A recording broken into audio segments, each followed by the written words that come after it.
ઓમ નમો નારાયણ. હું અરુણાબેન પી ગોસ્વામી સુરતથી તમારું સ્વાગત કરું છું અરુસ કિચનમાં. તો આજે આપણે બનાવશું આલુ ઉત્તપમ. તો એના હારું આપણે આલુ તો આ 3 બટેટા લીધા છે અને 2 આપણે ડુંગળી લીધી, થોડાક લીલા ધાણા લીધા છે અને 1 કપ આપણે રવો લીધો છે અને અડધો કપ જેટલું દહીં લીધું છે.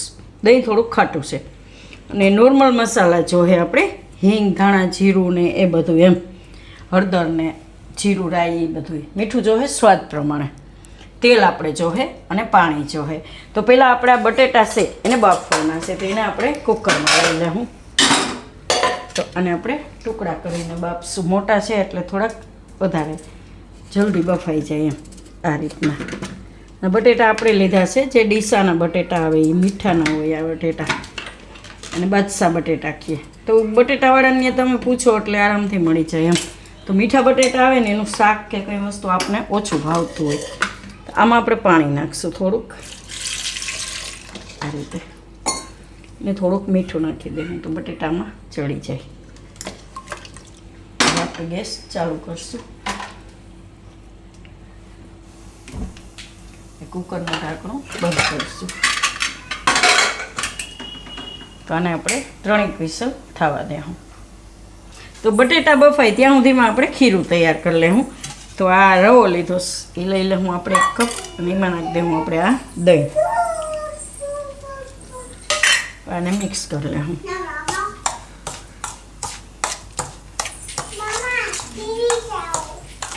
આ રીતે દહીં મિક્સ કરીને પછી જરૂર પડે એ પ્રમાણે પાણી નાખવાનું.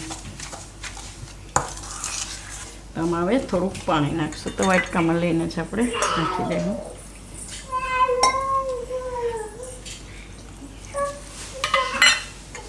તો અડધી વાટકી જેવું પાણી આપણે એમાં નાખ્યું અને મિક્સ કરી લેવું.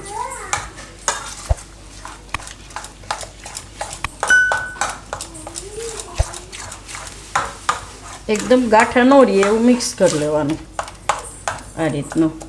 આને આપણે પલળવા દેવું. જ્યાં સુધી આપણો બટેટા બફાઈ જાય ને બીજી બધી તૈયારી કરી લઈએ ત્યાં સુધી આને પલળવા દેવું. ઓછામાં ઓછું 10 મિનિટ પલાળવાનું, પણ વધારે પલળે તોય કંઈ વાંધો નહીં, એમ. એટલે આને આપણે હવે રાખી દઈશું સાઈડમાં. અને ડુંગળી છે એને આપણે સુધારી લેવું. તો એને આપણે ઝીણી સુધારશું થોડીક,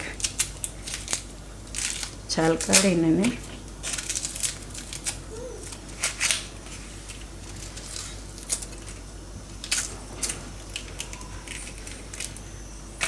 ધોઈ નાખીશું થોડું.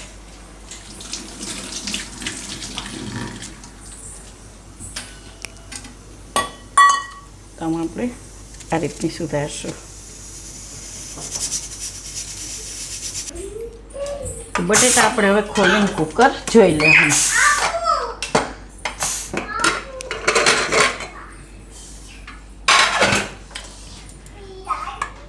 બફાઈ ગયા તો આને કાઢી લેવું આપણે. આ રીતના એકદમ સરસ બફાઈ જવા જોઈએ.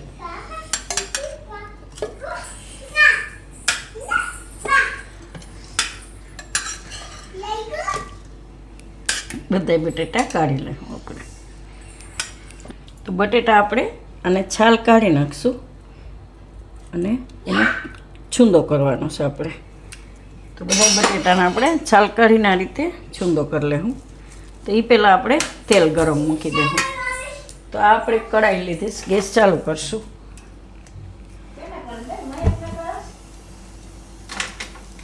આમાં આપણે તેલ નાખીશું.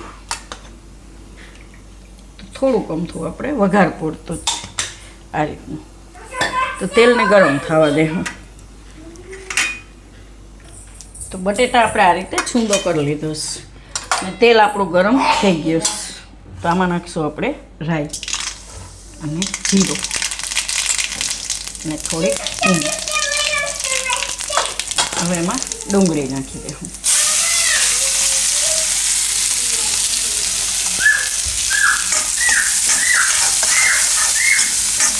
થોડીક વાર ડુંગળી પાકવા દેવું આમાં આપણે.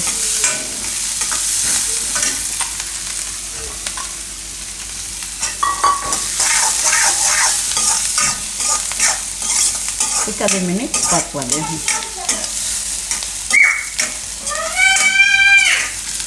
તો તો ડુંગળી આપણે થોડીક વાર આ રીતની પકાવી લેવાની, એમ થોડો કલર એનો ચેન્જ થાય એવી એમ આ રીતની. હવે એમાં આપણે બીજો મસાલો નાખીશું. તો થોડીક હળદર નાખીશું, થોડું ધાણા જીરું નાખીશું અને લાલ મરચું થોડુંક નાખીશું, એકાદી ચમચી જેટલું, અને મિક્સ કરી દઉં.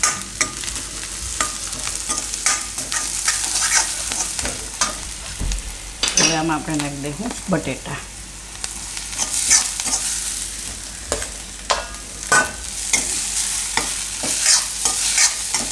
બધા બટેટા આપણે એમાં નાખી દઈશું બાફેલા.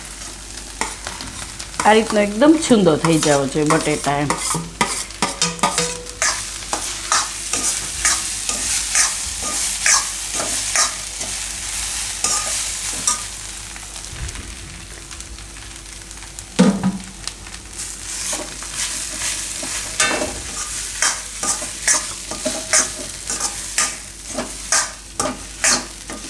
થોડાક લીલા ધાણા નાખી દેવું.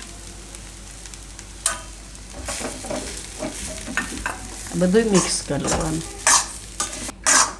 તો આ રીતે આપણે બધો મસાલો મિક્સ કરી લેવાનો. હવે ગેસ બંધ કરી દઉં. આને આપણે કાઢી લેવું પાછું.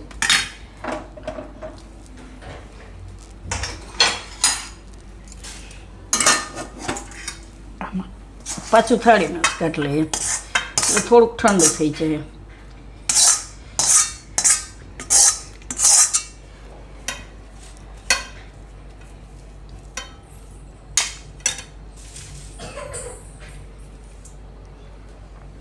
આને આપણે બટેટા બાફવામાં મીઠું નાખ્યું જ હોય તોય જોઈ લેવાનું એમ. તો થોડુંક મીઠું આપણે નાખી દેવું, અંદર નથી નાખ્યું તો થોડુંક નાખીને મિક્સ કરી લેવું. ગરમા ગરમ છે તો થઈ જાય એમ.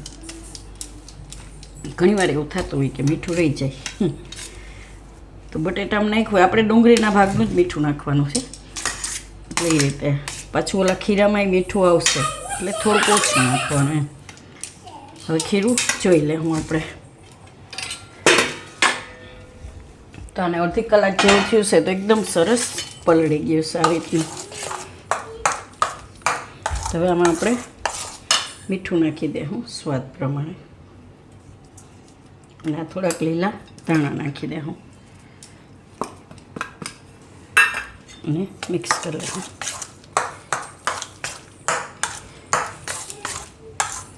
તો આમાં આપણે હવે થોડુંક પાણી નાખીશું, થોડુંક ઢીલું કરશું એમ.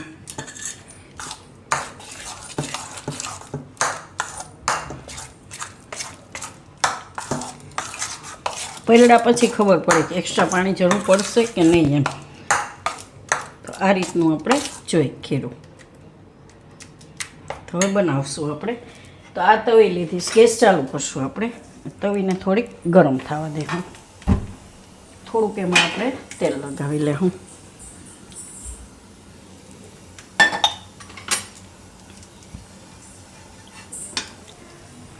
તો આમાંથી બનાવશું આપણે. તો તવી આપણી ગરમ થઈ ગઈ છે. થોડીક ગરમ થઈ જાય એટલે ગેસ ધીમો કરી દેવાનો. અને આમાં આપણે ખીરું પાથરશું. તો આ રીતે એક ચમચો લઈ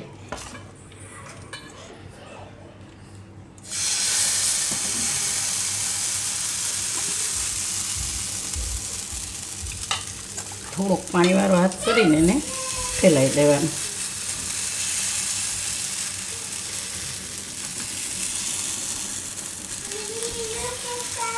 આ રીતનું ગેસ ધીમો રાખવાનો. સેજ જાડું રાખવાનું આ રીતનું એમ. હવે બટેટાનો માવો. તો આની ઉપર આપણે રાખશું બટેટાનો માવો.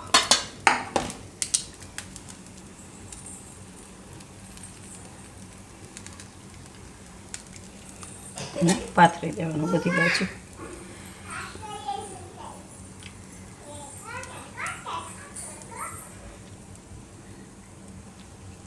આ રીતનું.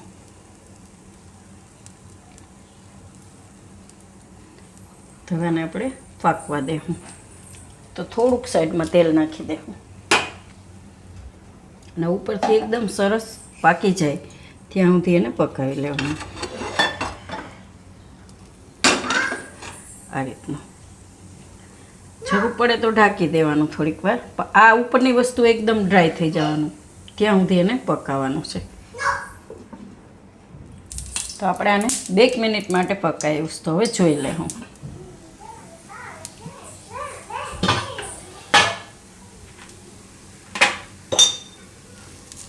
એકદમ સરસ આ રીતે એકલું જ ફરવા માંડશે. અને ઉપર આપણે જે રીતે કેમ ઈડલી હોય એની જેમ આ રીતનું ડ્રાય થઈ જાય. એટલે એક જ સાઈડ એને આપણે પકાવવાનું. આ તો આપણે પાકેલ જ છે બટેટા તો એમ. તો ઘણીવાર કેવું હોય કે આપણે એમ થાય છોકરાઓને ટિફિનમાં હું આપું એમ. તો આને તમે આરામથી બનાવી શકો થોડાક ટાઈમમાં જ. ખાલી બટેટા તમે બાફીને રાખો તો ફટાફટ બની જાય એમ. અને 10 જ મિનિટ આને પલાળવું પડે આપણે ખીરું એમ.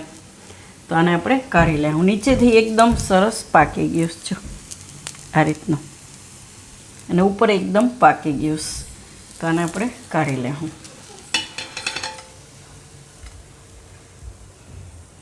તો આટલામાંથી 4 થી 5 જેટલા બનશે એમ. તો તૈયાર છે આપણા આલુ ઉત્તપમ. તો જો તમને મારી આ રેસીપી પસંદ આવી હોય તો એને લાઇક કરજો, શેર કરજો અને મારી ચેનલને સબસ્ક્રાઈબ કરજો. અને બેલ આઇકન દબાવવાનું ના ભૂલતા. કમેન્ટ કરીને કહેજો કે તમને કેવા લાગ્યા આલુ ઉત્તપમ. અને આની ઉપર તમે કેચઅપ નાખીને છોકરાઓને ખાવા આપો તો ખાય એમ.